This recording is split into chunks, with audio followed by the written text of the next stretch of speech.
Okay, I'm close to being on the hot seat. So, just so you know how fair we are, each individual will start by the line that they were drawn. So that way we're going to go first with Zena Floyd, then you have Kurt, and then Amina Tola. And so, again, thank you all for coming. Thank you all for coming. And let's get the party started. Ms. Floyd. This mic or this one? Oh, yeah, you can speak. Thank you. Good evening, everyone, and thank you so much for joining us today. Can you hear me okay? Yeah, I know. Oh, okay. I mean, I can scream, but I don't think you want me to. Good evening. Welcome, and thank you so much for the support, Fourth Ward. My name is Zena Floyd, and I am running to be your candidate representative for Fourth Ward. So, my relationship with Montclair started back in 1987. My sister moved here, and I followed her. And one of the things that resonates with me more than anything ever is the feeling of feeling at home. I was actually born and raised in Queens, New York, and then finished out my matriculated years in Muncie, New York. And as much as I appreciated that experience, the moment I stepped foot in Montclair, it was a completely different reality for me. My sister moved here. She lived on Oxford Street. Then she raised her family on High Street.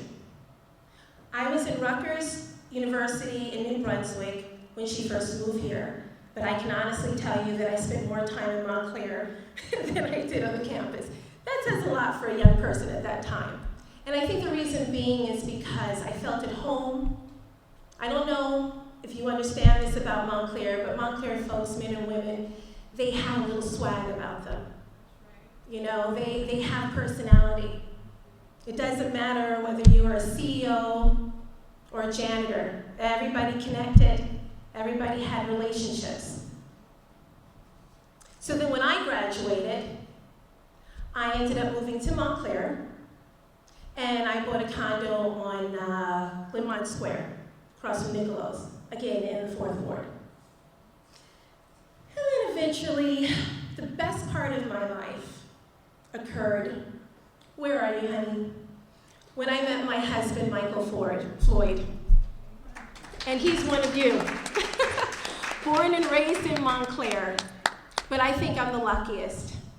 He is the love of my life. He is the reason why I'm standing or sitting here today. And more importantly, he is the rock and the steady in our family. He does require a little bit of patience. Anybody who's married to me would need that. But more importantly, his humility has taught me a lot. And as well as our daughter, Michaela, who has gone through the Montclair school system. And she was a COVID student. So she actually went through that experience of being at home and feeling isolated. But she persevered. She's poised, she's elegant, and now she's a freshman at Hampton University. And she was very excited to come home and let us know that she's a 4.0 in her freshman year. Yeah.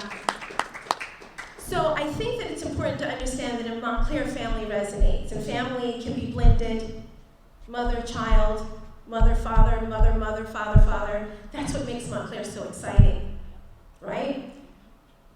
So when I came to the Orange Road, where my husband and I live now as a family, we also made the decision to open up a building and a restaurant in one of the most celebrated historical communities in Montclair, which is the South End Business District, right? And the thing that was important to me with Cafe Moso was that we were a family that opened the doors to everybody. The South End, historically, was a community of African American professionals, doctors, lawyers, teachers, accountants, community leaders, working class, and they all lived together. And that didn't matter. It didn't matter what your income was. Everybody was connected. And so when we opened up Cafe Moso, the objective here was to continue to make an anchor for the South End so that people would come and visit the Fourth Ward and appreciate the history and the culture that we currently and should continue to celebrate. When I first was asked to become a representative for the South End Business District, I was so honored and super excited. Here's one of the things that you'll learn about me if I align with you and your needs for the Fourth Ward is I have a high level of tenacity.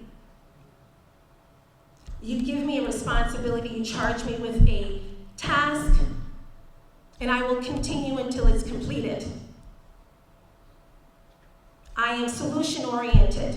As a business owner, my husband and I, we also own a preschool, a few of those, and some real estate. So ambiguity and tenacity is essential. It's every day for me. And I think as a councilwoman, it's important for us to understand that. Because when we had our last election and we dealt with COVID, I had the honor of working on the COVID task force. And I commend the council. I do. Because going into something new and experiencing something for the first time with a community depending on you is important. I like to consider myself a community leader, but oftentimes, many of you might not even know what I do because I don't do it for anything other than to give back to the community for the ones that need it. So when I decided to run for Fourth Ward, it was because I genuinely felt that the Fourth Ward is the pinnacle of Montclair, right? Back in the early 1900s, 1930s, people flocked to Montclair primarily because of its diversity and its inclusion. And I truly believe that the Fourth Ward is the strongest representation of that. And there's a slight little bit of divisiveness that I feel taking place. And I think it's because we need to make sure that we remember whence we've come as we progress and move forward. So my objective with your councilwoman is to level the Fourth Ward up even more. We'll take everyone. We want to. We're a community. We believe in it.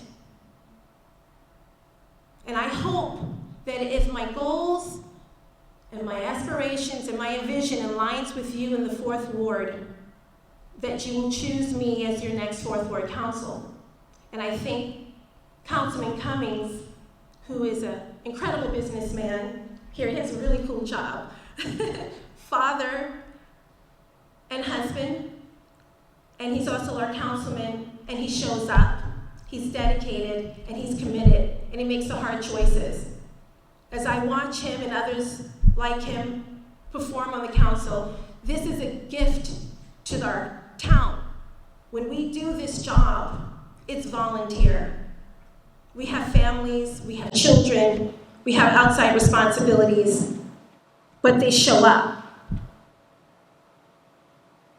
So hopefully tonight, with the questions that you have, and I will say that I'm still learning and I'm learning a lot, but I still know a lot. Hopefully the three of us can help you resolve some of the questions and concerns that you would want resolved as a Fourth Ward Council representative. Thank you.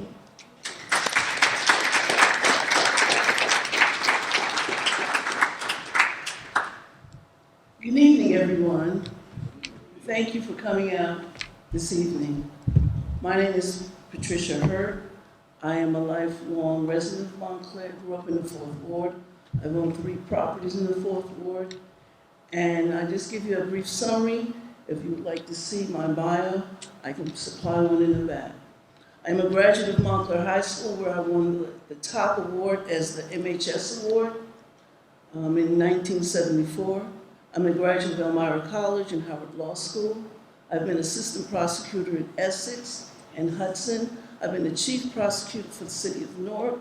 I've been a college professor at both Montclair State and King University.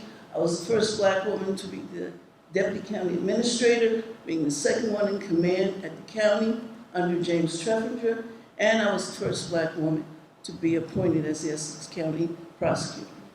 I've done an internship with Shirley Chisholm in Washington, D.C. And if there's one thing that I want you to understand about Pat Hurt, I take the words of Shirley Chisholm, unbought and unbossed. And I think that was seen during my short tenure as the Essex County prosecutor. I'm running because I am committed to this neighborhood.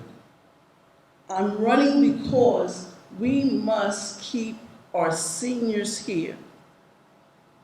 My first goal, we have to get something at that Lackawanna Plaza. We need a store. And I know, as you know, I am tired of waiting. So we must collaborate together and make sure that that becomes a reality. My second concern is, I understand that the Nishnawayne pool was not open last summer. We need it open. Whatever the issue is, it needs to be addressed now. Our children and our residents should not have to go to Upper Montclair for a swim. We must demand that. And my third issue, because I am a public safety person, where are the police? I haven't seen one. I did see one the other night next to Nishnawayne School. And I understand that there are manning problems. I understand that there are budgetary problems. But there are also strategies that Montclair Police can do to curb crime. With the influx of more people, more crime will come. One thing I said as a prosecutor, criminals will come to good neighborhoods to get good cars. Criminals will come to good neighborhoods to break into your houses. We are not isolated. So those are my issues. Those are concerns that I have. Taxes are a problem.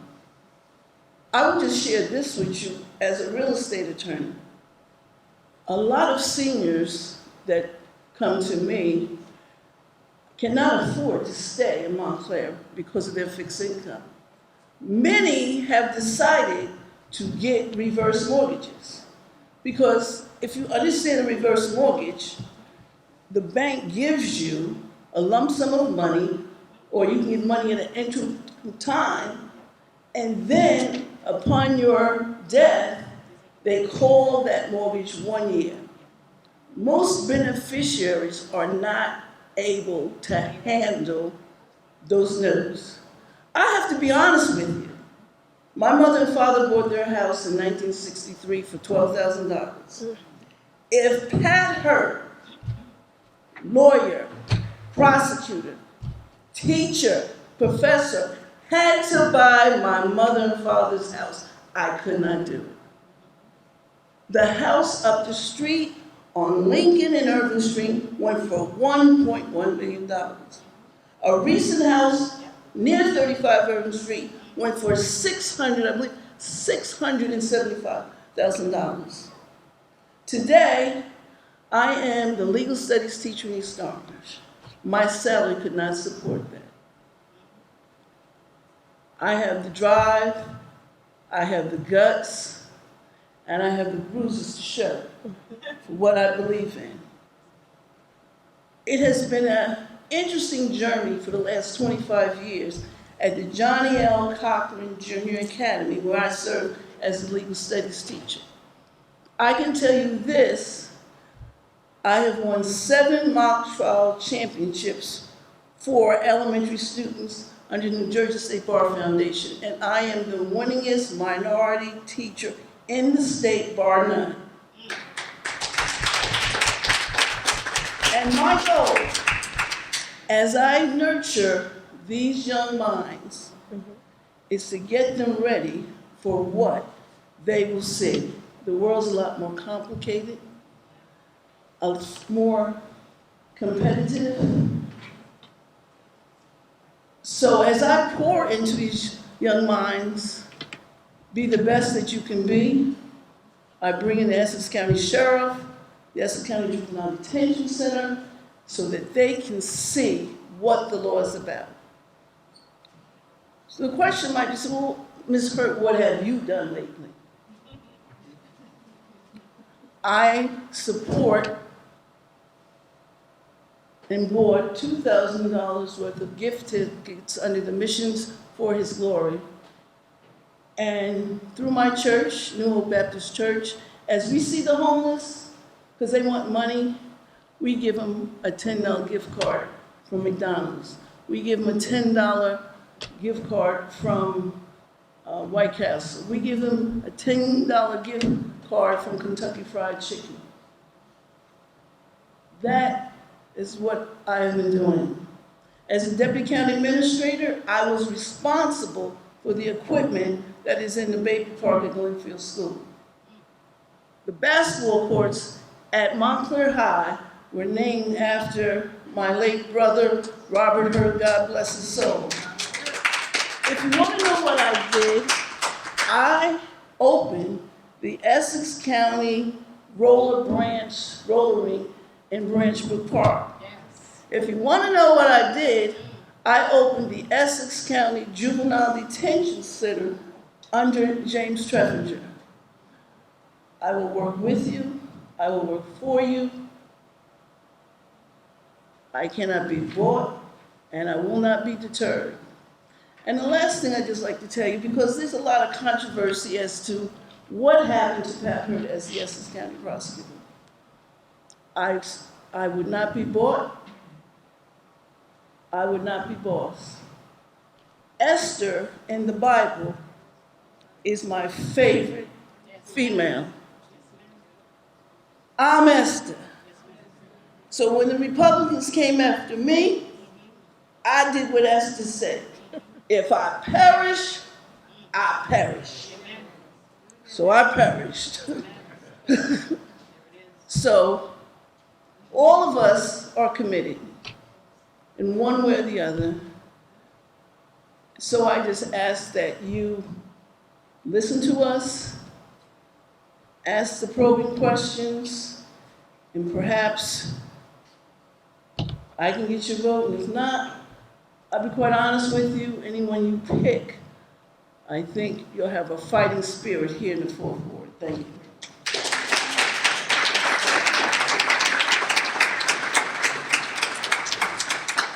Thank you.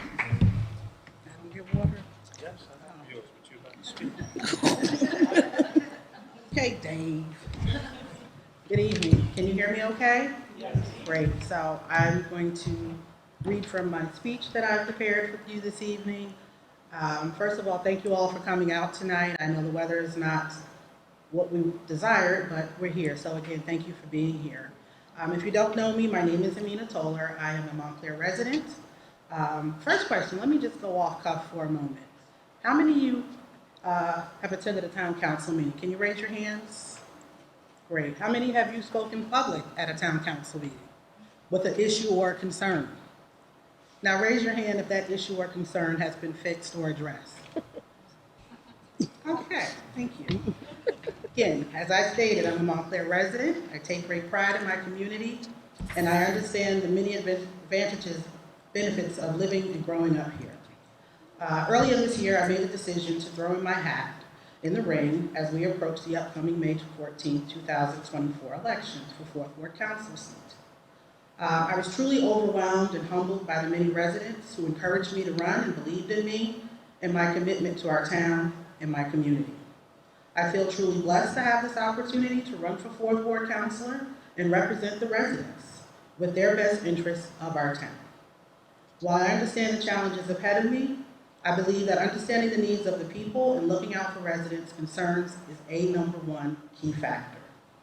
My community involvement has been highlighted in the necessity for genuine transformation, effective leadership in our area.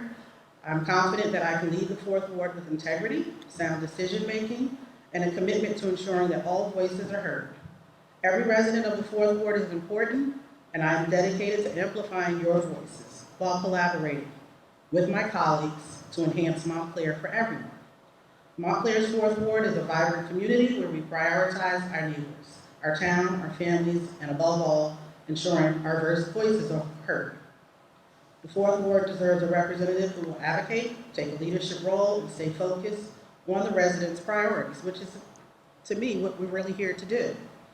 I believe that the citizens are best served when their government listens to citizens' views and encourages citizen participation, functions in an efficient and fiscally prudent manner, engages in research-focused and data-based decision-making, and operates with respect and integrity for each other and the citizens that we plan to serve.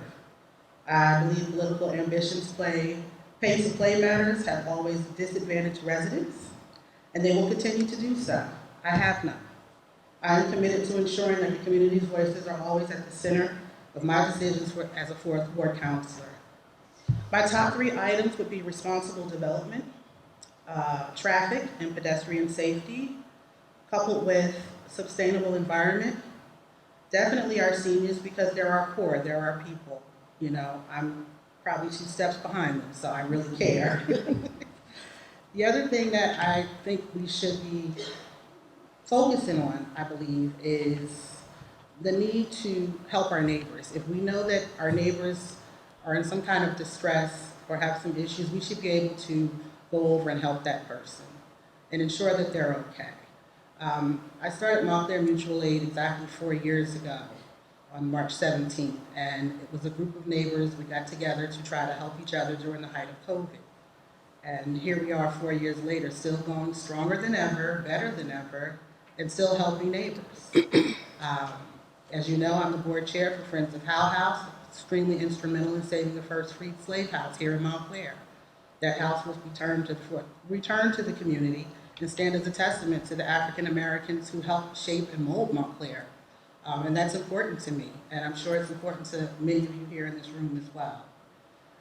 I've also worked as a community health worker during the height of COVID. We were vaccinating, making sure people of color were getting vaccinated, coming up with creative ideas, because some of our families were a little concerned about the vaccinations. But with my work through the MFEE as a community health care worker, I think I registered over 300 people, and that was impressive for me. I thought it was a good thing. Again, my reason for running is to be your voice. As Pat Hurt said, I cannot be bought, I will not be bought, I have not been bought. So you can count on me to carry your issues, your concerns, right up to the dais and make the right decision for every single resident in the Fourth Ward. I plan to work well with people from the First Ward all the way to the Fourth Ward. You know, I feel like if we can all get together and understand each other's concerns ward by ward, then we're halfway there. I'm running with a great group, Montclair Good Government team. We have Bob Russo, Carmel Loftman, Roddy Moore, Omar Vanderdeer, and myself, and we all believe that working together is going to be a key factor for any council that takes place. I hope that I have your vote. If you need to know more about me, feel free to send me an email, aminafrommontclair@gmail.com. Visit our website, montclairteam.com. And I don't want to hold this up too much longer, so we can get to what we're really here for, the Q&A, people. Thank you. You gotta be real humble to be up here. I want to say that. 2 things before we get to questions. You will have an opportunity to hear from the candidates in the future. Montclair Public Library, we have a forum on April 7th from 4 to 6 p.m. And the League of Women Voters, we have a council candidates forum here at Bullock on April 25th from 7 to 8:30. I am looking at potentially having a meeting with the at-large councilors. However, I got to check my schedule of availability. I'll be traveling quite a bit the next few months, but next few weeks. But that is something I think you all need to have an opportunity to speak to the residents, to the council people who will also be represented, those at-large councils. Leaving the mayors alone. That's another story. So with that, again, I'm ready to open up for questions, and I repeat questions because a lot of times people try to turn questions into comments, and so it's very important, please, with your questions. You have part of your hand up first. So if you're ready, we're going to start. Hello, I'm Dr. Tanya Carter. I am the co-owner of BNC Eye Care Group in South End Business District, along with Dr. Frank Barnes. So my question is, and first I wanted to say thank you to David Cummings, outgoing 4th Ward, what you've done for the business district, Dr. Renee Baskerville as her tenure during the 4th Ward, as she served as our 4th Ward council person for the 4th District. And I have to shout out to Zena. She is our 4th Ward our South End Business District current leader, and we appreciate the work that you've done as you've elevated us. And the goal is now is to look forward to what is the vision for the South End Business District, and how can we continue to grow the business district as we move forward. So that would be my question.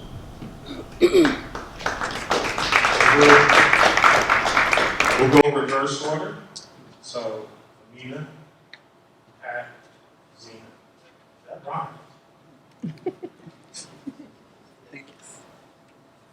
Thank you for the question. While I'm not as well versed on bringing businesses to the South End, if I was to open a business in the South End, I would want to ensure that there would be some type of breaks for minorities to open their businesses there. I'm sorry, I don't see the doctor because the gentleman's in the way, so I'm not trying to. Okay, there you are. Increasing residents' traction to those businesses is important. I think if the council or the town government could somehow implement communications on their website to let folks know that new businesses are here, come and check them out, that would be important. And I think that's really it. So I'm sorry if I'm not answering your question fully because I'm not well versed in it. I'm just going to be honest about that. But again, if it was for me and I was opening the business, I would want to know what the town would do to have me there as a new business.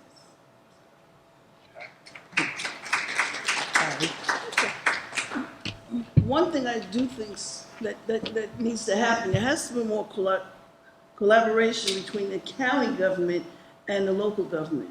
I know when I served as a deputy county administrator in the Essex County government, there are funds available for businesses, and some of them are low-cost funds, and some of them are really kind of grants.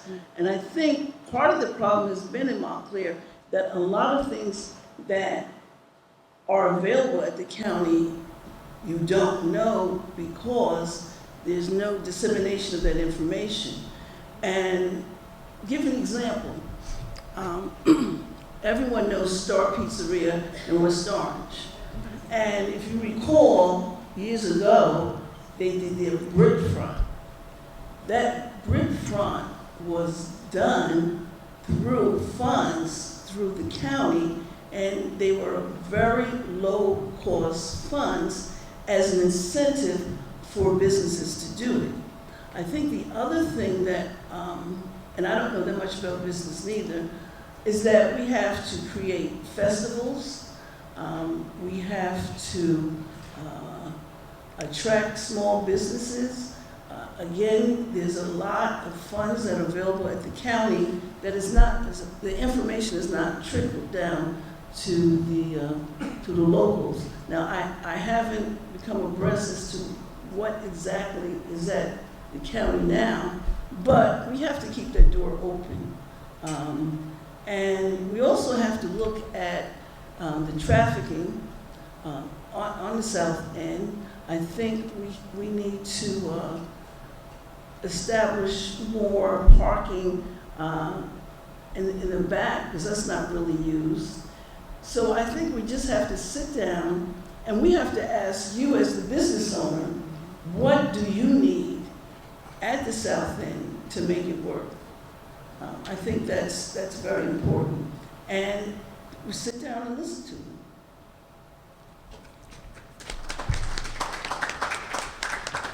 Ms. Hearn, I don't know if you realize it's such a perfect segue to me.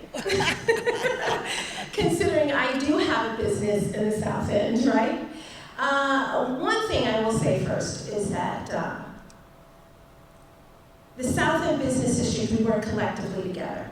We all support each other. Chad has a Montclair flower shop, Dr. Barnes and Dr. Carter, we have Dr. Turner, we have great businesses that have been there for a very long time. So the first thing that we need to do is to ask all of you to come to the South End Business District and support us. I can't tell you how many people come into MoSo and say, I had no idea that this was Montclair. That's the first step. So, going back a little bit, when I was asked to represent the South End Business District, I felt that the community was a little in need of a pump you up kind of thing, right? So I said, okay, great, let's get some gas lights, not the real ones, but just a little character, a little personality, they were $200 a piece, not that expensive.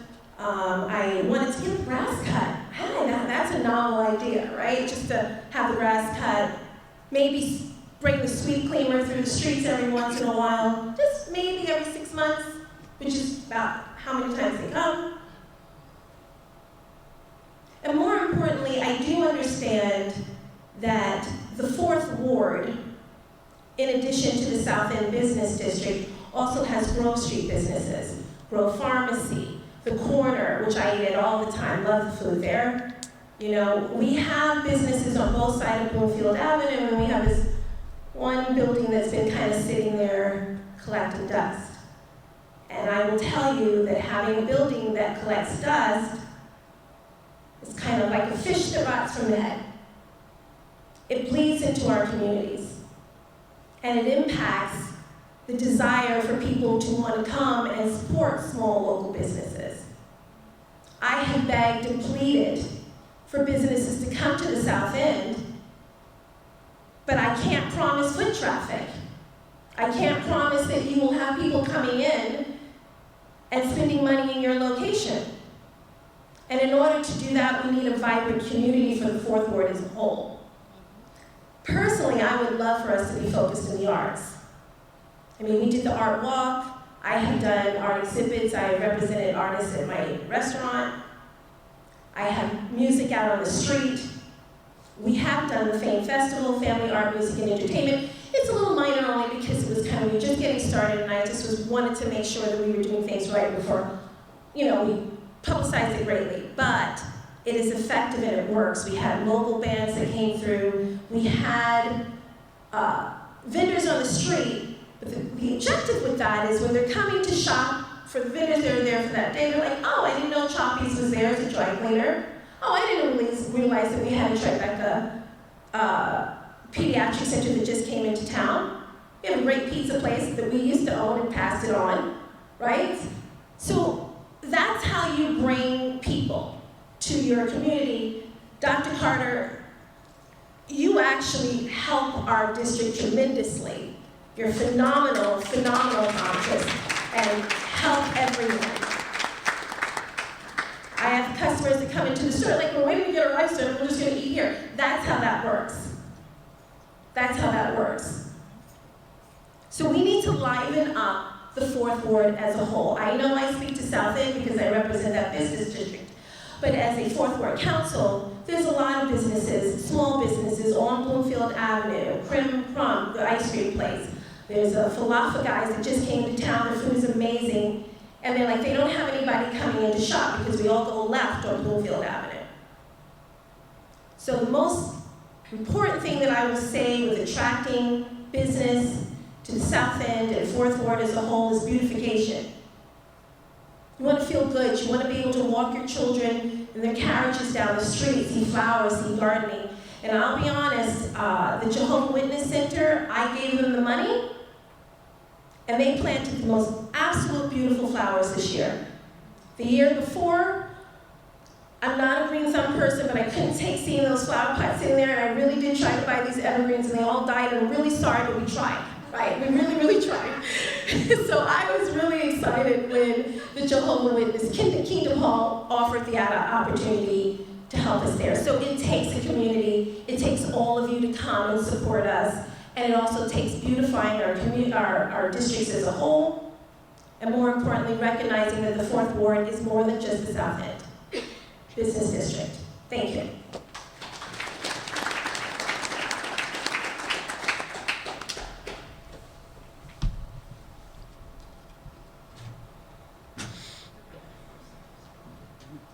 Hi, everyone. Sarah Avery, I'm a Fourth Ward resident since 1987, and I'm sort of less interested in the hyper-local Fourth Ward personally, and more interested in the big picture since I've been doing an investigation into our current council and, what I've uncovered to be, really pervasive and systemic fraud and corruption. So my question to the three candidates really focuses on what are you going to do to clean up the corruption in this town, and then more pointedly, even at last night's council meeting, the mayor decided that all of the resolutions, except for one, would be voted on as a block. That block of resolutions included the bill resolution. And it's Robin Schlager's job at every meeting to simply read off the total amount of the bills that are being approved to be paid. So at last night's meeting, yes, the councilor, Schlager, after they voted on the resolutions, said, what about the bill resolution? So she didn't even realize she had already voted on it. So my question to you is, as a counselor, what do you think your responsibility is for being fully informed about the business dealings that you are voting on?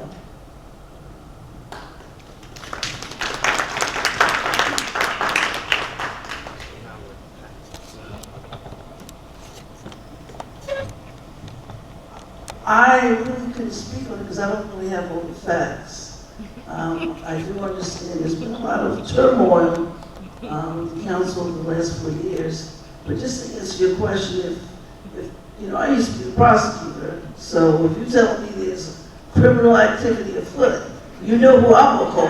It's not Ghostbusters.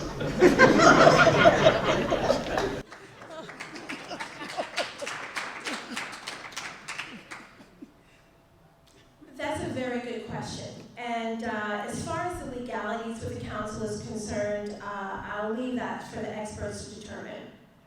But what I will say is I think it's important for transparency.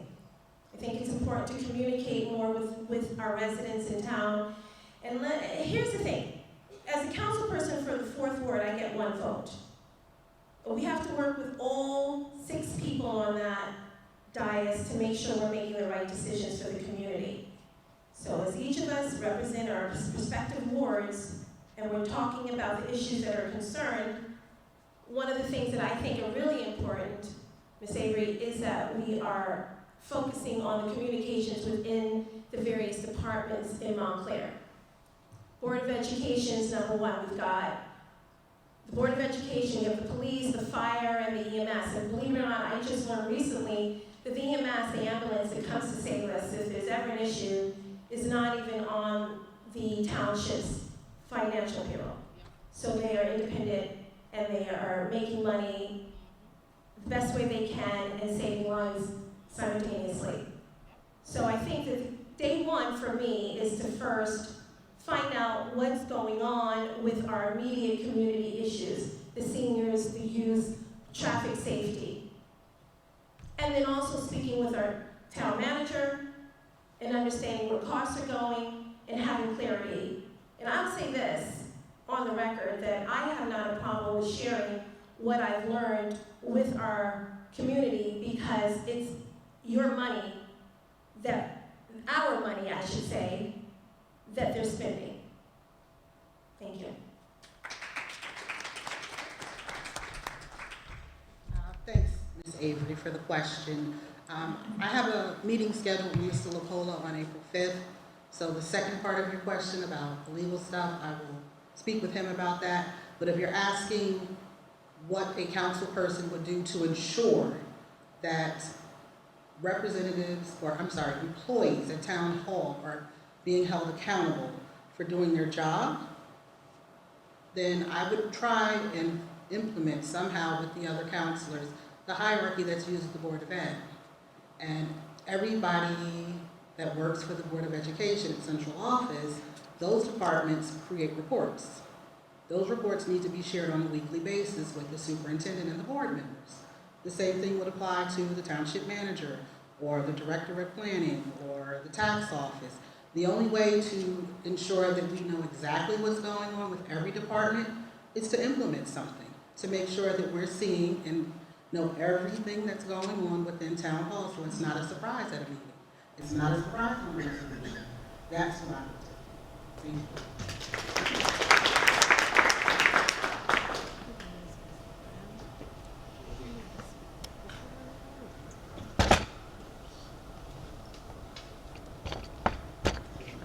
Good evening. Hi, my name is Bonnie Fogel.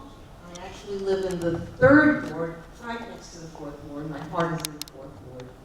And my question is concerning a statistic that I find very, very alarming, which is that the African American community in the 4th ward has decreased by almost a third in the last decade due to gentrification.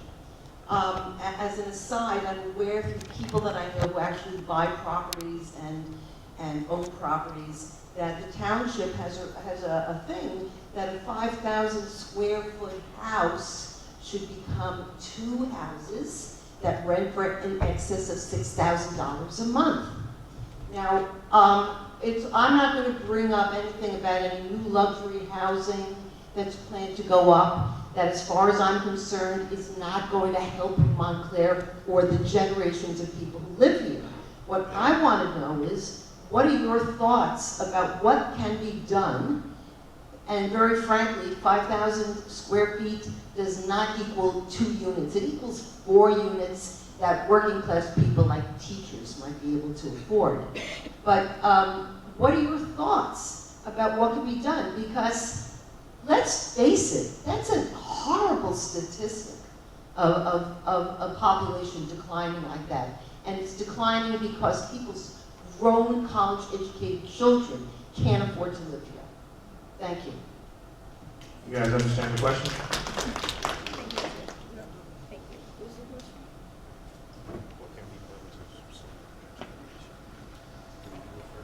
What can be, your question, I'm sorry, Bonnie, is what can be done to ensure? What can be done to create an environment, a housing environment, where hard-working, that's affordable for working class people to stay here and not have such an important group be diminished by 1/3 because of economic reasons? Because very frankly, where I live, everybody I meet who's moved in the 8 years I'm here comes from Brooklyn. And they do not look like the people that grew up in the 4th ward. So I'd like things to stay a little bit more the way they were.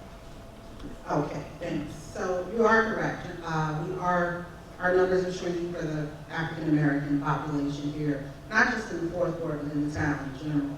I believe back in 2000, African Americans were at about 38–39%. As recent as 2022, we are down to about 19%, so I understand, and thank you for that question. I think that in order to ensure that people can afford to live here and stay here, we need to revisit some of the zoning laws. That's going to matter. 4th ward community, we have to decide as a council what we think it should look like. The zoning laws just need to be revisited. Right now, we have the highest density of new development, if you will, here in the 4th ward. We actually have Gates Avenue, which is completed. It's an office space with retail. Mission and New Street, I believe that property was sold, and I'm not 100% certain if that application has gone to the planning board yet. Elm Street, as already demolished, that's going to be a 5-story mixed-use building. And more recently, Wheeler and Woodland Avenue is getting ready to get a 4-story apartment complex. Lackawanna to be determined. I think if we can find a way to fix some of these zoning laws by wards than other developments would happen in other places. It would also tie into affordable housing and what type of development and or product can be put in our wards, if you will. So it's a good question. Thank you for asking it. I think that the fourth ward coupled with the third ward, we're kind of feeling the crunch of what's happening, and I do see people leaving. COVID was a big problem, if you will, and families just couldn't stay here anymore for other reasons. But going forward, if we can ensure that we can protect and preserve some of what's here, then we need to look at some of these zoning laws. That would be my answer for you. Thank you.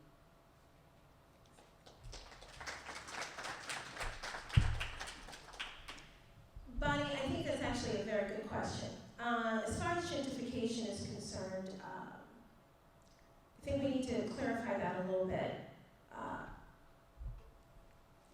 So, you had statistics that particularly African Americans are moving out, you know, in a pretty high increased number.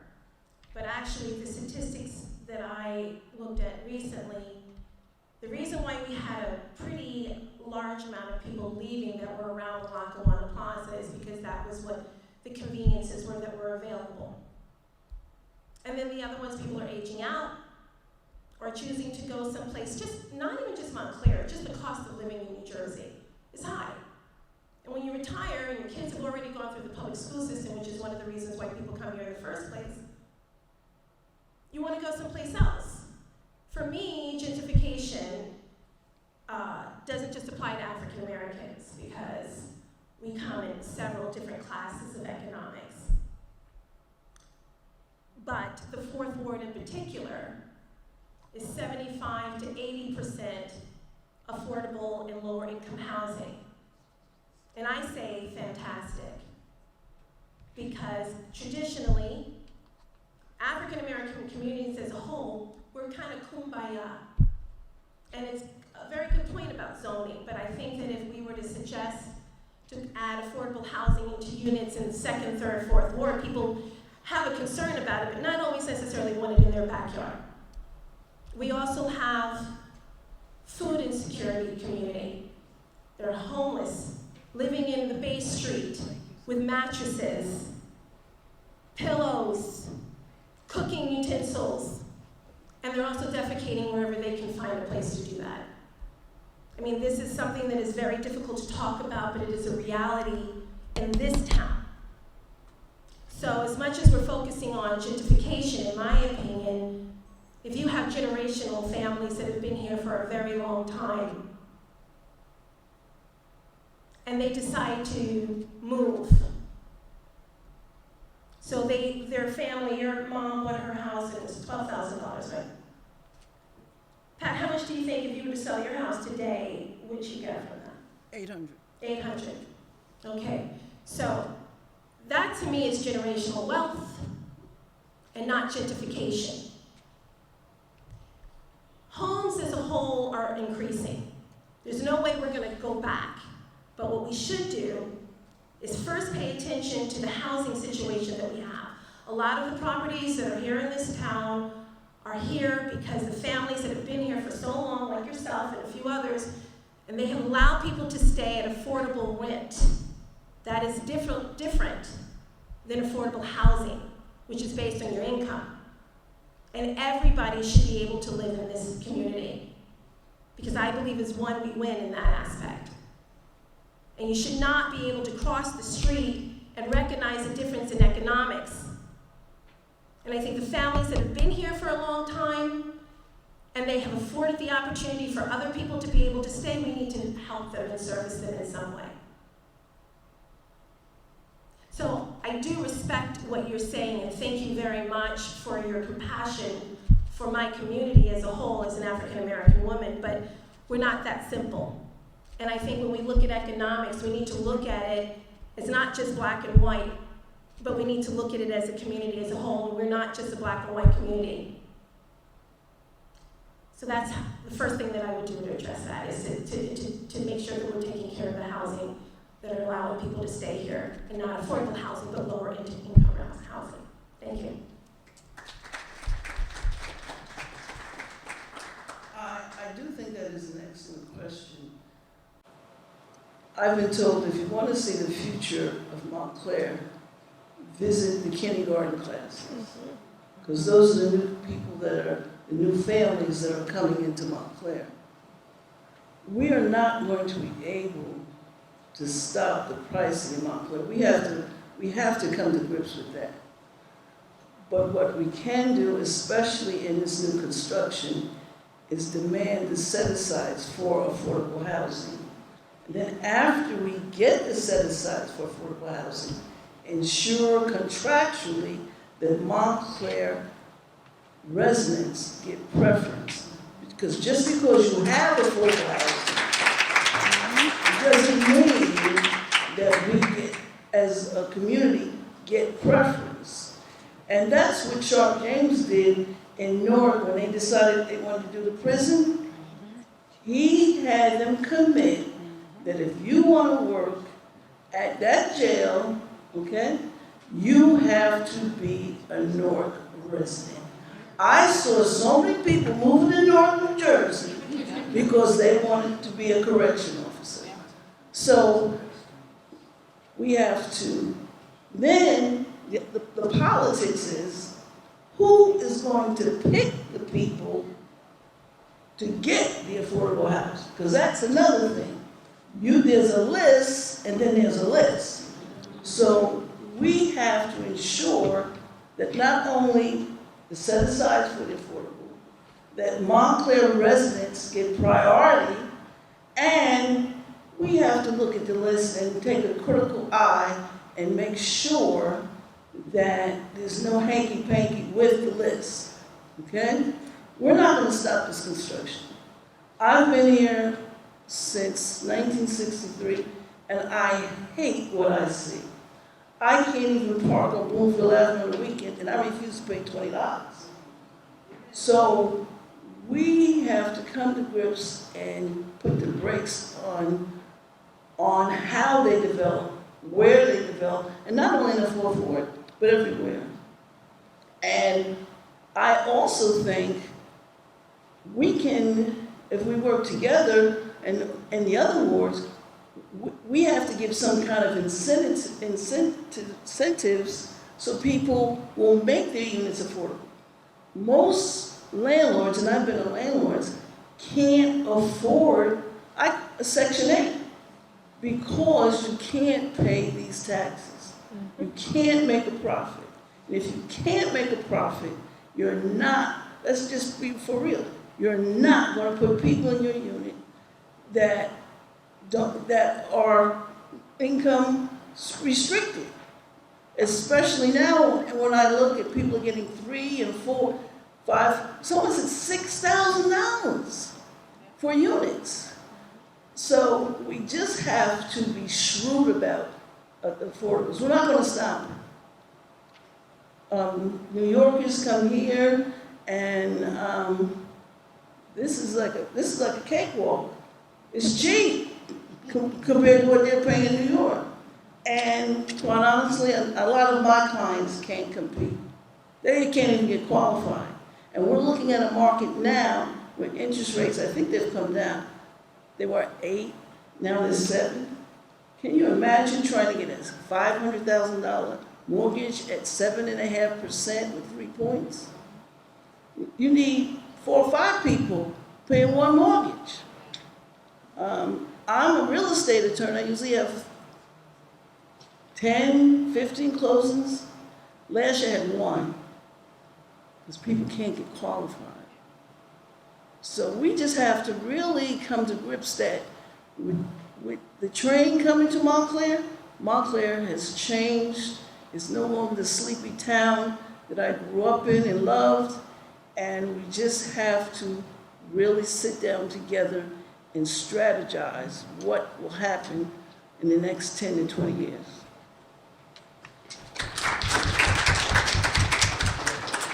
Question back. Next.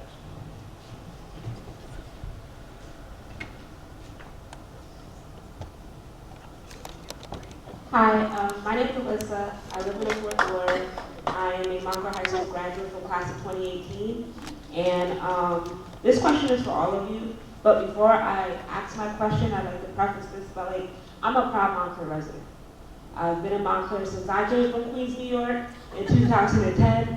I've been through Montclair school systems, but I'm actually a third generation Montclair. My mother was the first black student in rural schools. My uncle was also the first black student in the rural school system. We came from Montclair, and my grandmother's lived in this community for over 30 years. Unfortunately, due to the increasing of prices, she did have to leave and is living in Glasgow, New Jersey. But she clearly has a love for Montclair as we all come and we all stay. My question is, how can we ensure support and assistance not only for the seniors who can no longer afford to stay in Montclair, but also for the younger generation who left and now find themselves unable to return to communities that once provided them with programs and aids, while also recognizing the complexities that are involved not only for the elderly, but for the people of my generation who no longer can return to the place that nurtured them. We've all spoken with each other, my class of 2018, we've all wanted to return to the community, and I'm the only one within my 3-block radius that graduated from Montclair High School. And I just wanted to add that part to my question so that it can kind of be answered.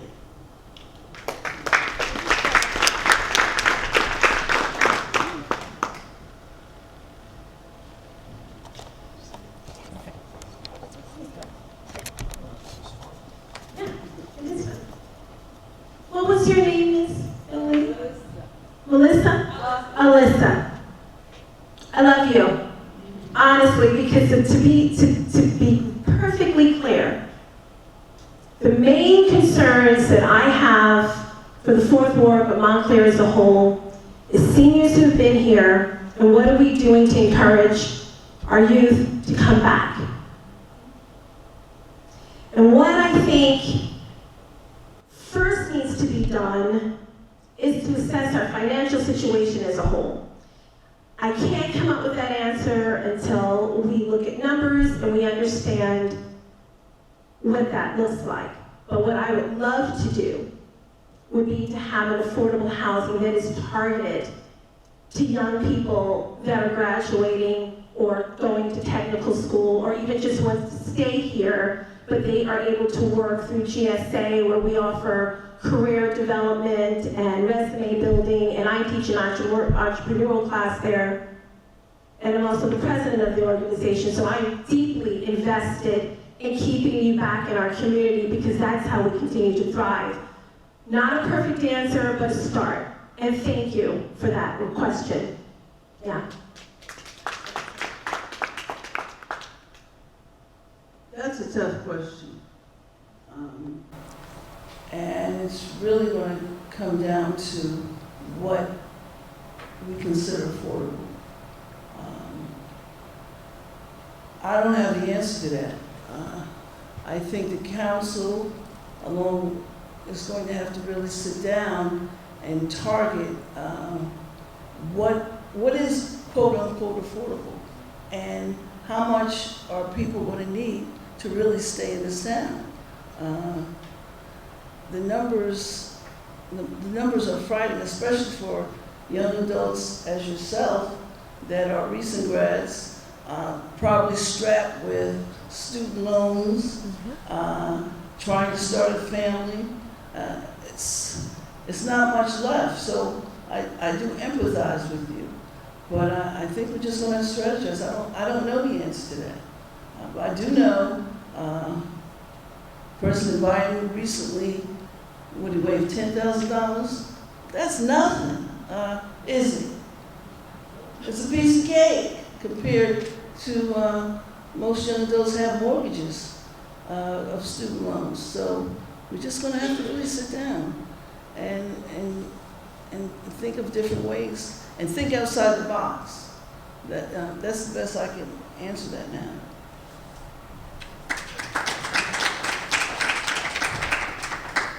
Thank you for your question, Elisa. Am I saying your name correctly? Alyssa, my apologies. I think one of the ways that we can try and help young people like yourself and Go Mounties At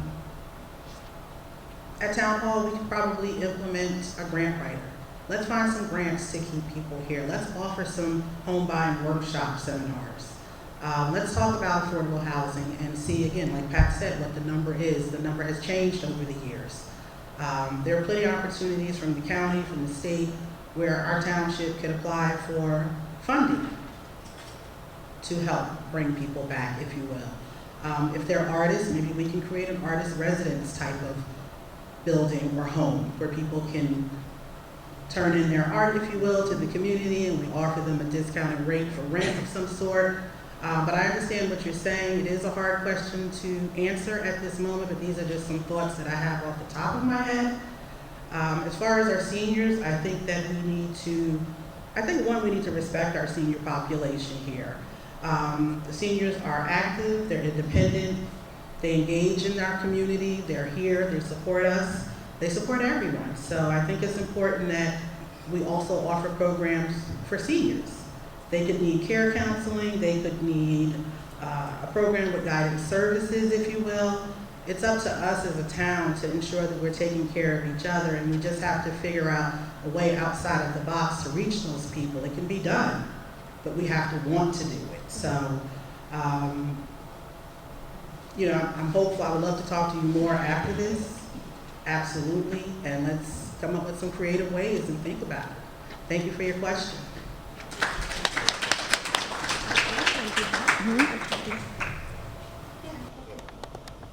Hi everyone, good night. This is my first time speaking at one of these meetings. I've attended, I've watched on YouTube.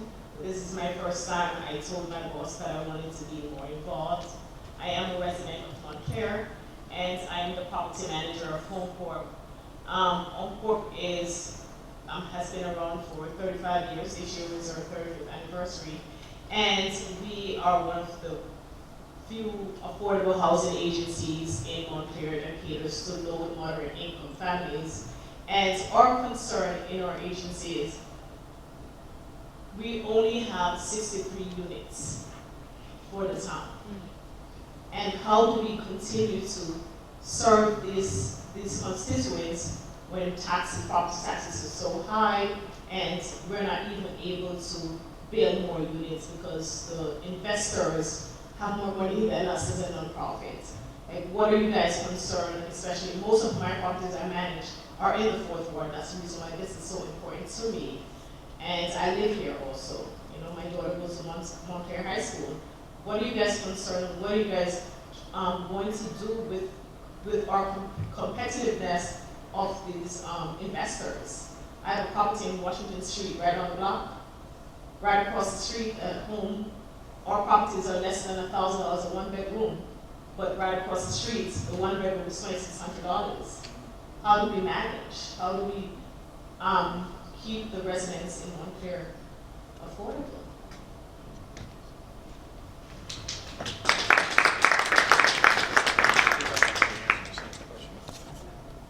Thank you for your question. Again, I think it goes back to zoning. We have to decide as a council, review and revisit our zoning laws to see what matters. There is an empty property in town, Wildwood Avenue that the township owns. I would love to see an affordable housing unit put on Wildwood Avenue. While it's not in the 4th Ward, the town owns the property. That would be a beautiful place to start. The second part of your question, with Home Corp and 63 units you said that are available, again, that would be a discussion with the town. We have to sit down and really look at our demographics. We have to look at our population and see if more is needed. I hear what you're saying, that you don't even have enough space for the people that are coming through your door now, and I absolutely get it. Your question about how do we compare someone paying $1,000 for a 1-bedroom to someone across the street paying $3,200, again, that's going to depend on the taxes of the homeowners. And those are all discussions that a council and a town government would have to review and look at to ensure. I feel like at this moment, if we don't work out something for ourselves, Montclair calls itself a township, and that means something.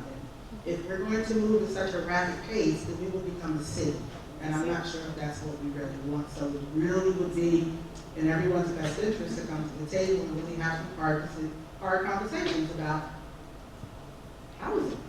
You know, there is a housing crisis, not just here in Montclair, throughout the country. Is it Montclair's job to fix it for the world? No, we can definitely take a look at some things and see what we can do to increase those numbers to keep families here, because it's important.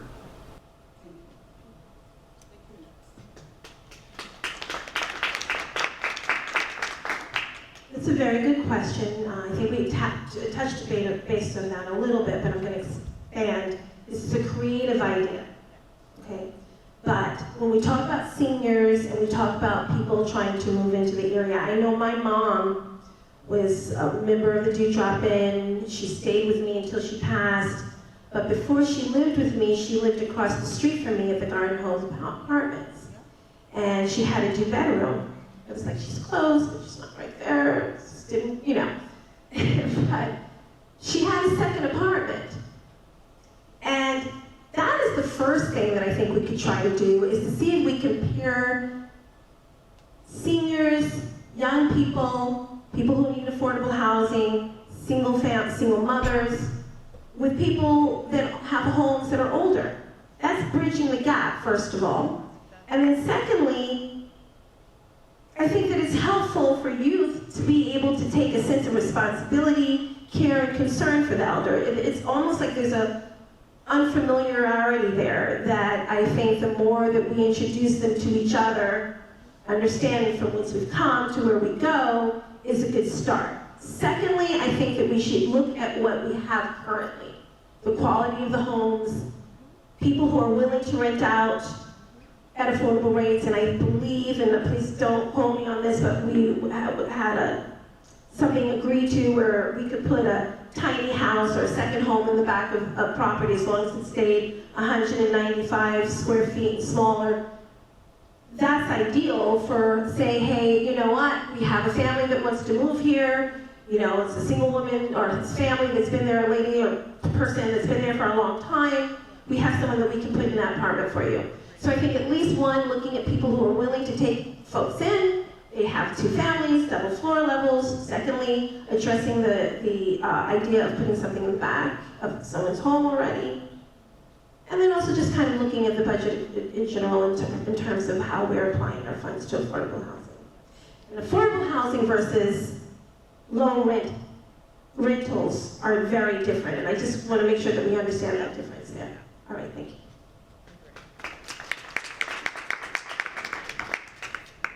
Thank you for your question. It's really a difficult question. I would ask, are you, is Home Court under any special tax freeze now, or? No, we pay the town taxes. You just pay the town taxes? Yes, ma'am. It's a difficult question. I can only share with you what has happened with me. My mother owned a house on Urban Street.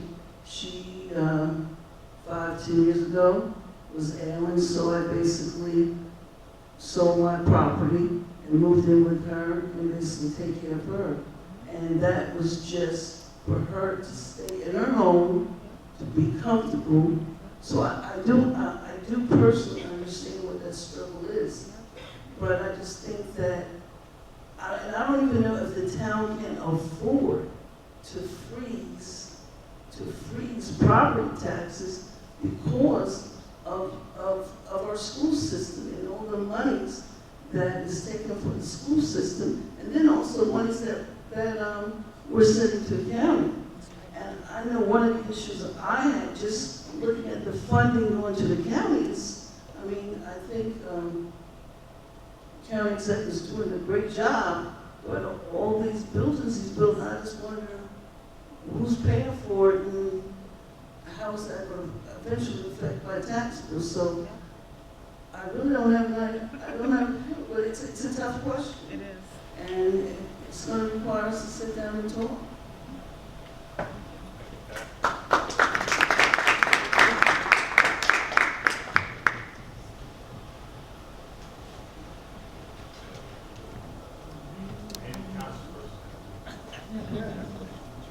Hi, I'm going to switch gears a little bit. My name is Gina Chung-Fort, and I've lived in the 4th Ward for the past 10 years that I've lived in Montclair, and I am a proud South End resident. I also happen to be a volunteer board member of the Montclair Public Library Foundation. So these are some questions, a three-part question about the library. So first, do you believe that the library is an important resource in town? And if so, why?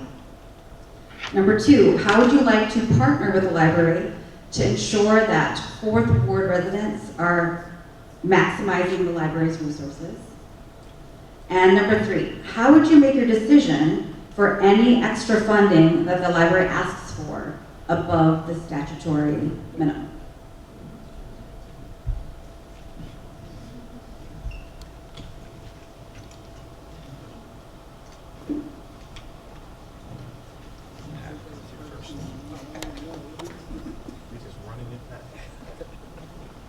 Well. I'm a big believer in the library. Just growing up in Montclair, Montclair Public Library was a focal point of my whole adolescent life. I think the library has gone under certain changes recently, and I think we have to bring more technology into the library. I think there has to be a partnership between the school system and the library, and bring funding. I think we're going to have to work with the computers to find grants to encourage even our young people to come back to the library. Because now with computers, I think the young people feel that a certain part of going to the library has diminished. So I just think that we have to become more technologically equipped and use the library as a training center also. And monies may be available through the county because they do have monies set aside for training, even with our senior citizens, bringing certain trainings into the library so that people will really appreciate it. But I've always grown up with Montclair Public Library, and I loved it. Hi, Gina. Okay, so I had a lesson learned from my husband. I tease him all the time because every morning, like clockwork, he goes to get a cup of coffee and he buys 3 newspapers faithfully. And I tease him, I'm like, why are you buying the newspapers when you can just read it online? And he said, there's something about touching, feeling, and folding. And for his birthday, I said, okay, I'm going to get you this Kindle, right? So you can write notes, and you can write on it, it feels really real. And he said, all right, I don't need it. I'm like, let's just try it. I also bought him 4 books, right? 4 books. The Kindle is collecting dust somewhere in our daughter's room, and those books are completed. And I asked him, I'm like, so what? He says, I get technology, but there is nothing like traditional ways of reading and writing and learning. And even in our preschool, we encourage basic, fundamental learning through books. And I will be honest, I'm not a library person per se, but the more that I talk to my husband about it, I'm like, books are important because they carry our history along the way. Technology can really mess things up. And as long as we have something that we can go back to, the libraries of every bit of history that is available to us is in books, as well as technology, as well as on the internet. And the way to raise money for that would be to create and offer enrichment programs, children's books writing, things that allow people to come into the library for other things that are surrounded by the academia of the books that are available in the library. Writing books, learning about science, research, and then taking that and applying it to a project.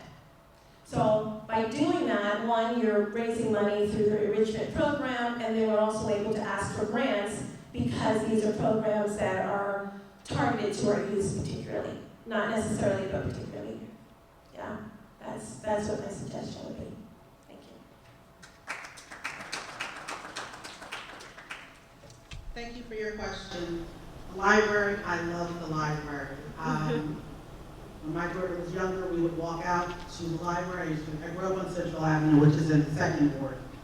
But ever since Saturday or every other Saturday because I didn't have much money, the library was a great place for an activity. Then we would stop to doing dishes and then get a slice of pizza. So I would 112% support the library. As far as funding, if I was a counselor and the library needed more funding, we would have to find it for you guys. It's that important. Partnerships, we could partner with, say, Montclair State or Bloomfield College to find programs that we could bring in that would spark the interest of the children to keep those footsteps coming through your door. We can't get rid of our library. We need our library. Some cities don't have a library. We are very fortunate to have a library. As an avid book reader, I support the library. My daughter's an avid book reader, so the library has a lot of great opportunities there for students. You guys also have a moratorium in there. We can put on shows and workshops and things. There's a lot of things that can be done to increase young people, older people to visit the library. So let's sit down and talk about it, figure out what we can do to get more traction for the library. Thank you.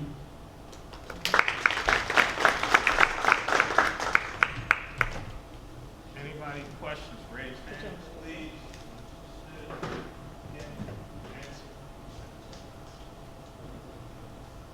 Good evening. Thank you, Charles Smith, former 4th Ward Councilman. And believe me, the questions will get on my heart. They won't get easy in your journey. But most of you have spoken so many questions about affordable housing. But what I want to hear is an expression of what your vision is for development in Montclair, because development is the 800-pound gorilla. And so I just want to know, what are your visions for retail, commercial, residential development in Montclair? Because as that goes, the town goes. Thank you.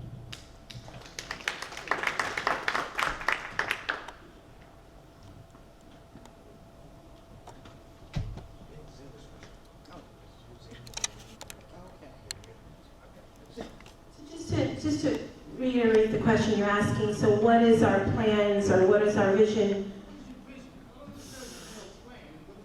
Right, for the 4th Ward particularly, right? Only, or for Montclair as a whole? Montclair is a part of Montclair. Okay, so there's a lot of development that has already gone on in town. I don't know if we even have much more space to do it. I do know that we have Clary Anderson skating rink that needs new development. There's some small pockets in town that we can use for development that would also help to encourage housing. But I think more importantly, we really need to have conscientious housing. Being prepared for moving forward. Things are changing. Progress is inevitable. And our ecosystem, greenery, agriculture, all of those things are important. So I think instead of just deciding to build a building and putting apartments in them and making it comfortable for people to come here from New York because it's a suburban area, but it also offers the services that they may have received in New York, they also need to come understanding that we are a conscientious community and that greenery is important. We cannot just build on every little possible lot that is available. That would be my vision for the future of Montclair. Thank you. I think we need to stop all this construction. If I have to be honest with you, the buildings are too tall. Montclair section of Bloomfield Avenue, there is no parking. There's double parking. I'm too lazy to go to the parking lot. So I think we need to stop. We really need to stop. I think that the community has to have more input as to what is left of the empty lots, and there are very few. We are kind of stuck. I am one of the most aggravated person on a weekend when I want to go to a restaurant, and we have a lot of nice restaurants, but there's nowhere to park. There's nowhere to park. So I think we need to stop. We got to slow it down, put on the brakes, because it's just too much. As the South End, I think that the business section can still grow. Sit down and get incentives with Zena, because she's the guru and she knows the area better than anyone. But I think we have to put on the brakes. We got one-way streets. I don't know how in the world they decided that Glenridge Avenue is going to be one way going this way. It's just terrible. I've been here a long time, and this is not the town that my parents envisioned when they came. They came here for the schools, they came here for the community, and to build their families. But I have to agree that soon we're going to be a city. What's that slogan that says a city and a suburb? Where the city Or a meets suburb, the city. Well, we're almost there. That's all I can say. Okay.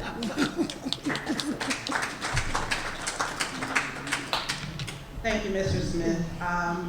Your question, I think that, we're at a tipping point here in Montclair with development. While we could have some more responsible development to ensure that those places have vibrancy that would include retail, shops, outdoor spaces for the whole community to use is important. I just believe that we're at a tipping point at this point in time. I think the zoning board, we have to get together with the community to see what the variances are, the density that's allowed in each ward. Those may need to be looked at. Actually, they do need to be looked at. So to answer that part of your question, you said, what is our vision for the entire Montclair? What I would like to see is a community that's thriving, a community that is completely up and running, and the diversity is still present, because I don't see it as much as I used to see it. So we have to find some way to meet in the middle.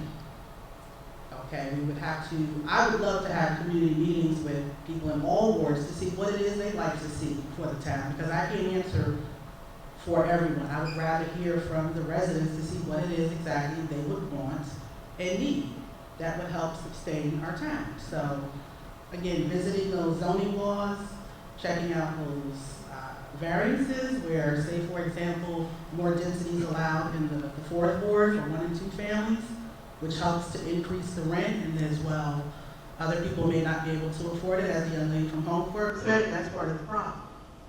I don't want to see that happen anymore. We have to find a happy medium and have a discussion. There is no right answer at this moment, in my opinion, but this is what I'm thinking, that we have to revisit some of our own laws here at Town Hall. So thank you for the question.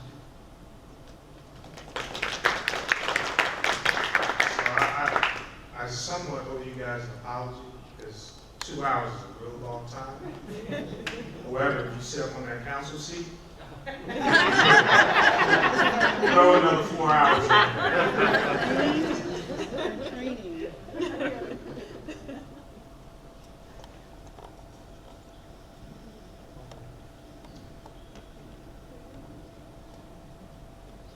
Hello, ladies. My name is Gail Nicole, and I am a long-time 4th Ward resident. A hot topic is housing. And I am a homeowner on Wheeler Street. The house has been in my family since 1947. Okay? I have seen 2 houses go up on Wheeler Street from a 1-family house, now it's 2 families, 4-family house. The rent is $5,000 for the front unit, $6,000 for the back unit. My house, two-family house, okay? Every year, the town sends me an application and wants me to pay $10 for my rental property.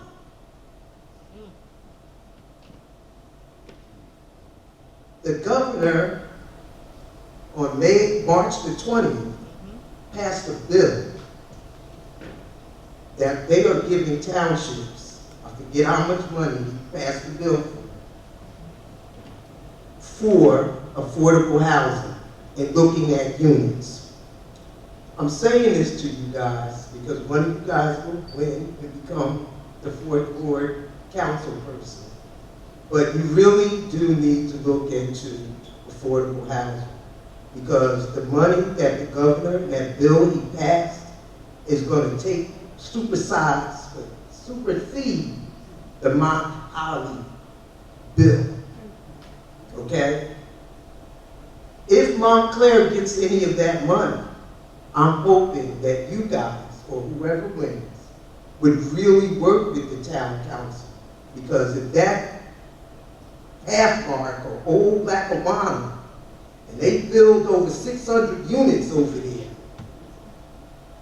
it's not fair if there's only going to be 16 units of affordable housing. So I'm just putting that out there to you guys.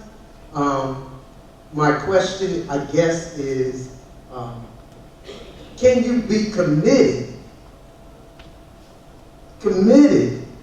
to really look deep and really look at how the housing market is going in our township?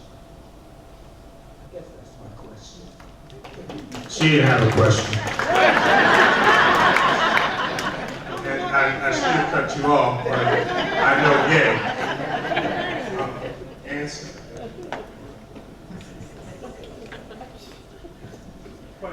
Yes, there is a little bit of statement. Anson Pope, I live in the 4th Ward, literally right across the street, so I know a lot about what's going on down here and so forth. But what I want to ask the three of you is, so two of you while you were speaking began off, and thank you very much for coming out tonight. I definitely appreciate it, and I'm hoping that when one of you wins, we have more events like this. So, two of you mentioned that you are not bought, not paid for. And that's very important. I think last night at our meeting here in the town council, we see exactly what the perception of the conflict of interest, how that can affect us. So with that said, do any of the three of you have a personal or professional relationship with the developer that's planning to put up Lackawanna? And I ask that because if so, then that is already a perceived conflict as he is intending to develop many more properties. So I'm curious from the three of you if any one of you has any sort of relationship with Mr. David Placey.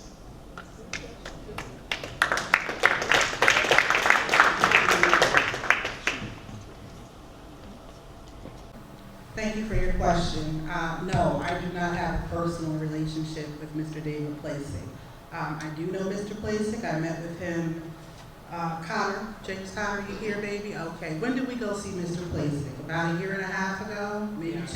I'd say so, yeah. Okay. So I did go over and meet with Mr. Placey in his office at 7 Oak Place, and he shared with me his vision, his renderings. I got to see the big model, and I told him then, and I've been saying this since then, that this is a lovely project, but that's a lot of apartments.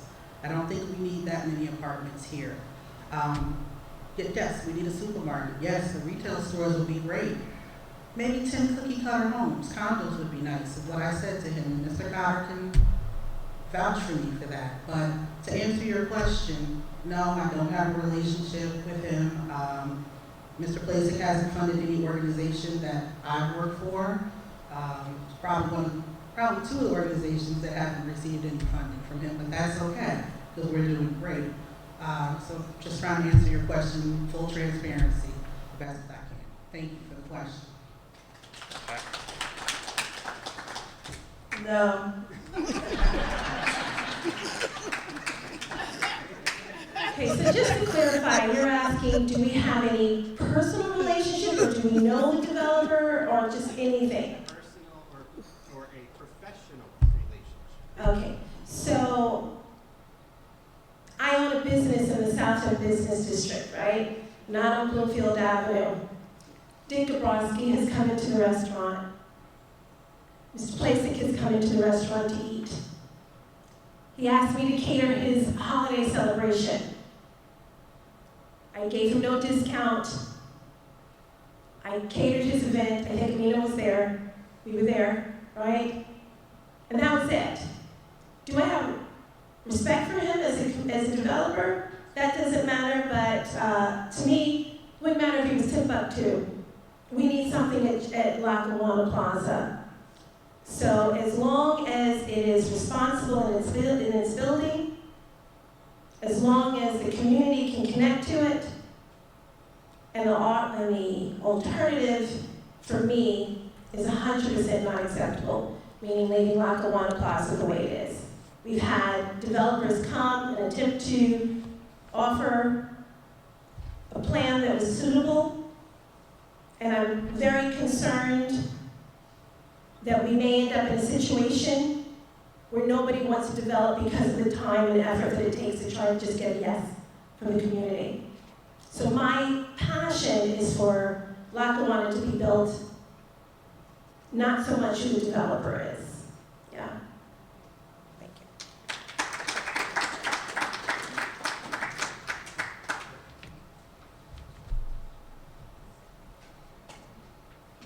Good evening, Yvonne Goldnight. I've been a resident here in Montclair for almost 40 years now. I live on the South End, which I've always lived in the South End. I love it. We talked about redevelopment, but what about infrastructure? That's my concern. My house has been flooded 3 times through, the various rainfalls, hurricanes, etc. And I understand that used to be the Tony Brook is now the Nishway Brook. And I do know that as a resident, I am, so they say, responsible for that retaining wall. And I don't think it's fair to the homeowners. I mean, there's a whole lot of us that live along that brook. What is your plan or vision for infrastructure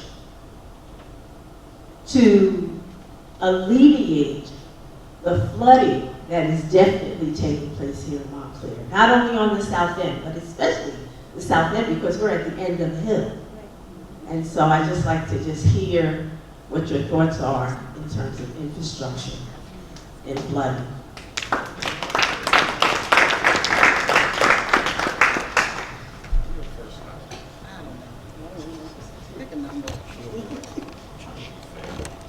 What street are you on?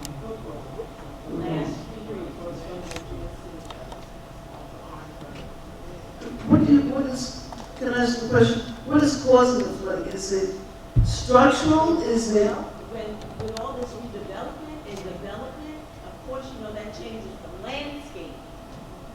And the streams are underneath our homes and underneath Orange Road, and so, yeah. So when they're developing and redeveloping, and they're putting these huge buildings on top of the land, where there used to just be a storefront. It changes the whole way that the streams underneath have to come. They got to come up somewhere. It's going to come up through through the bottom. It doesn't necessarily come over. It's coming up. I was not aware that the flooding had gotten that bad. Coming up. Now, does that also change your home insurance? Do you have your flood insurance? At one point, my flood insurance was over $7,000. Okay, and I took initiative to get an elevation certificate. I did all of that in order to reduce my flood insurance. Yeah, so I don't even have an answer because I was not aware that the flooding was that It's pervasive? not me, my neighbors, the people that live along that road. All of us are being affected by that. Something has to be done, and it used to be, that's a state brook, okay? The state put that brook in years ago, after the Second World War, okay? And they did fix some of it, and then once they fixed the part that was damaged down there where we are, they said that now we are responsible for that retaining wall if something was to happen. My neighbor next to me had to put up a retaining wall because every time it rains, the water comes from under. It's not coming over, it's coming from under. Has there been engineering reports The done? engineer, there's a whole group of people that live on Mount Pleasant that have spoken to the engineer, and they're trying to get their section of the brook fixed, but they're saying that it belongs to the homeowners now. Who's saying that? Tony, is he the engineer? Okay, let me go back. Okay.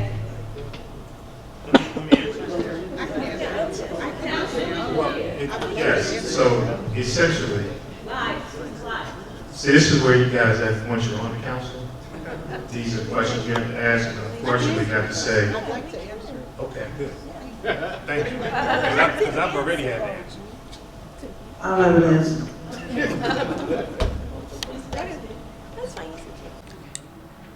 Ms. Buchnight, thank you for your question. Your question about what would we do to ensure that our infrastructure is secure before any more building happens. I think that we need to ensure that residents that are in FEMA flood zones, because there are some residents that actually live in a FEMA flood zone right now, they don't even know that they live in a flood zone before any development should happen. We can also perhaps get an NJDEP site visit done before any development happens. The infrastructure, I too live in the fourth ward, of course, the brownouts, the flooding, it's a lot. What happens is the two rivers that are running underneath Montclair, that culvert that was stopped, if you will, it's making the water flow other places. And before that, it shouldn't have happened, but it happened way back when. There's nothing we can do about it now, but what we can do about it for the future is to ensure that any developer, when they come in, that they must have an NJDEP site visit approval of some sort. I don't know the technical term or word that we should be using to ensure that everything underneath the ground is safe. Everything underneath the ground we can build on. And if you're in a FEMA flood zone, residents need to know that. You can go on the FEMA website right now and type in your address to see if you're in a FEMA flood zone. Because if your home gets flooded and you have to build it again, you would not be able to build it exactly where it is. You have to build it up higher and further back. So just keep that in mind. But you're asking what will we do about developers or anyone that wants to come in and build. We need to look under the ground before we lay one brick.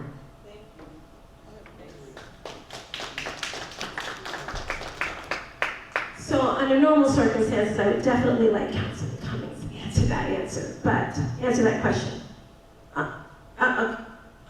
Okay, so, but for me, what I do understand, I don't know the specifics of it, is that there's a regulatory process that's going on for the state that's requiring the towns to address that issue. I also think that we're dealing with climate change. We're getting a lot more rain. It's going to get redirected. And as far as the tenants, as the residents are concerned, perhaps we need to now start implementing means of giving financial support to handling those situations. I get it too, it's kind of par for the course. I don't know if any of this is possible. And I would like for Councilman Cummings to address this question, but I do want to at least mention the fact that any infrastructure, our gas lines are awful, a mess, horrific. I can smell it every time I walk down the street. So as far as infrastructure is concerned, there's a lot that we need to. We're an old town. You know, we're an old town, and buildings are going to go up. People are going to renovate their homes. Climate change is going to impact all of those things. And I do believe that the state is working on trying to do some regulations around that are going to be required for the towns to address. And that will end up being the township's financial responsibility. But I think that if I'm wrong about that, I'm sure Councilman Cummings will definitely correct that. I do empathize with you because if your home is flooding and you decide to sell your house, you have to give notice to the buyer that your house floods, which now depreciates really the sale of your house. And as a real estate attorney, I would say that if the state doesn't come in and really try and regulate it, I can see potential litigation because your house value has tremendously depreciated because now you have to put that and you're advertising that you're selling your house, and that's going to be problematic to you. So I empathize, and I would work with that community to try and solve that. Thank you. So just quick housekeeping. We're here till 9 o'clock, and because I don't like paying overtime to the custodians, when it's 9 o'clock, I hope that everyone will leave.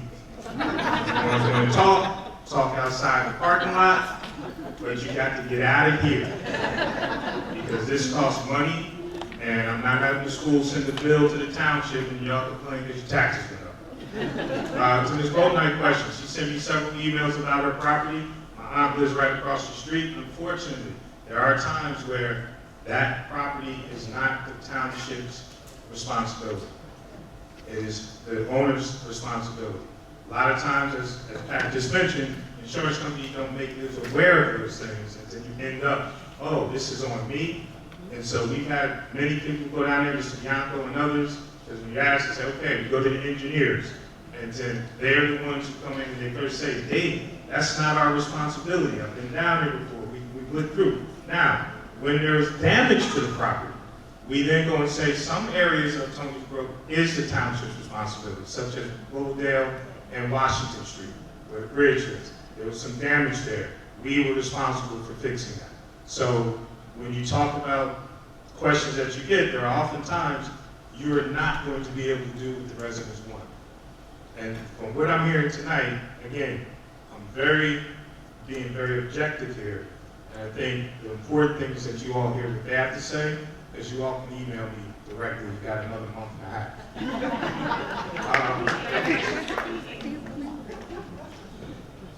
Hello, I'm Denise Ford Saladogo, 18-year resident of Montclair. I happen to live in the 3rd district, but have many friends in the 4th district, 4th ward. My question is, the skill set that you have is important, but just as important are your soft skills. Being on the council, you have to be able to work with other people, even people who you may not maybe like, or people who you feel like you have nothing in common. Can you talk about a little bit, if you were elected, how you would work with the other people on the council, a little bit about your influencing skills, your partnering skills, and even when it's a little contentious, how you would handle that. And the second part of the question is, what would you do to help bring back a level of respect to the town council, where, let's say you have someone in the audience that comes and totally disrespects the people up on the dais? Do you think that you have a responsibility to say something on that?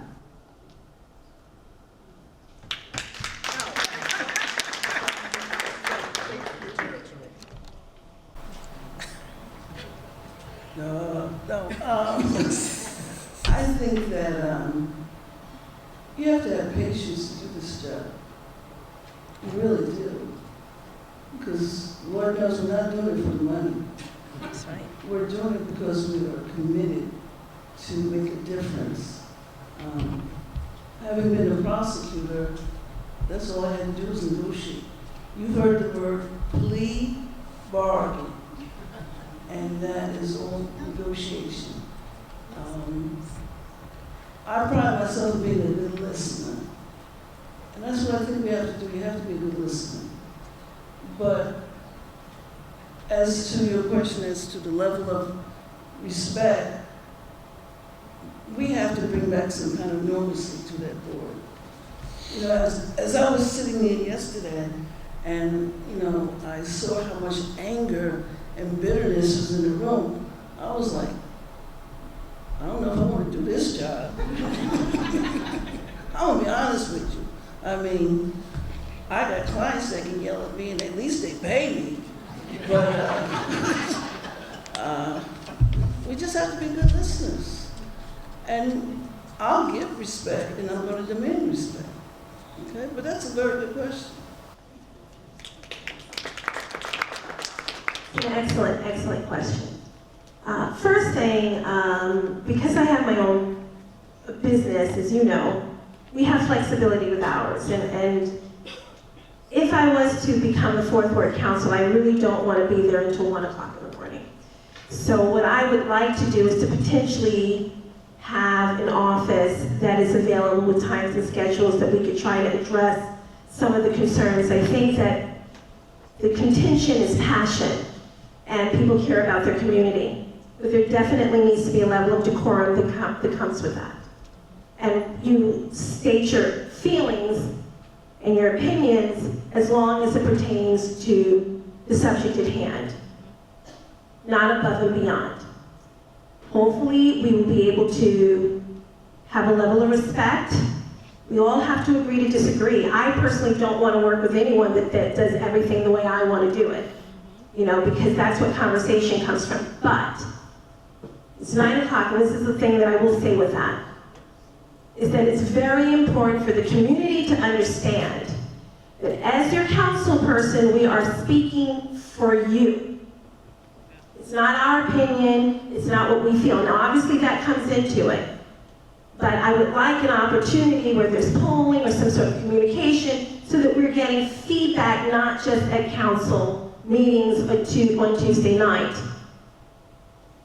And I think that a lot of what we're experiencing right now is the fact that people can't talk to their council person unless it's Facebook or Tuesday night. And we need to be able to have a location where they can come in. It might be minor, but at least it's a start in terms of alleviating some of that negativity. Because I'll be honest with you, it's completely inappropriate and unacceptable. This is a volunteer job.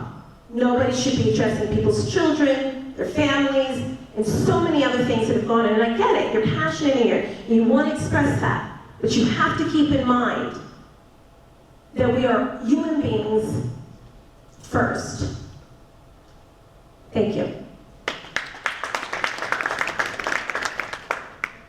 Thank you, Denise, for the question. You asked about a skill set to work together. For me, I go to work every day. There are people that like me, the people that don't like me. So you have to figure out how to make it work in order to keep your job. It would be the same thing with the town council. To get along with everyone, you know, there has to be some understanding of what the other person's feelings and or issues or concerns are, and you try and find a way to meet in the middle. I'm currently on a group right now with Montclair Good Government Team. Are we peaches and cream? Absolutely not. But we're working together for the betterment of our community. We meet halfway in the middle and then we take it from there and work it out so we get to the final answer. Your next question about civility at the town council meetings. For some council members, not Mr. Cummings or Bob Russo, in order to get respect, the council has to give respect to its constituents. And over the past few years, we saw that some people were not doing that. So I think that's what we're seeing. Our residents are coming out, they're fed up, they're angry. They may not be getting phone calls or emails back to their questions. So is it right for them to come up here and blast folks? Probably not. Does it make them feel good? Probably so. But again, to get respect, you have to give respect. And for some of our council, we haven't seen them do that with our constituents. What I would do is open up conversations, have a roundtable discussion, bring more community meetings back. Dave Cummings has had several meetings during his tenure, and we were able to talk about some issues and concerns. If you notice, many of the 4th Ward residents have not come to yell at Mr. Cummings because of his community. I got one. Well, okay, maybe one. And I talk to Mr. Cummings on a regular, and you know, I take my concerns out with him via email or phone call, or I actually go to his house. So, again, more roundtable discussion should be the answer for any council member that's going to sit up on that dais. to let their residents know exactly what's going on. That will cut down on a lot of the yelling. That's just my opinion. But thank you for your question. No one has a traffic question? Not one? Okay, I was ready for it. So I want to thank everybody for coming tonight. There was one more announcement. My man James Cotter hit me up. I think I want to get back to giving you guys the next meeting schedule where you can see the councils again. April 7th, 4 to 6 p.m., Montclair Public Library. April 25th, here at Charles Bullock School from 7 to 8:30. And Radio Free Montclair will be airing a special episode of Public Comment with all of the council persons. That'll be on Sunday, April 21st at 10 a.m. And you can get all this in the Montclair local. Thank you all.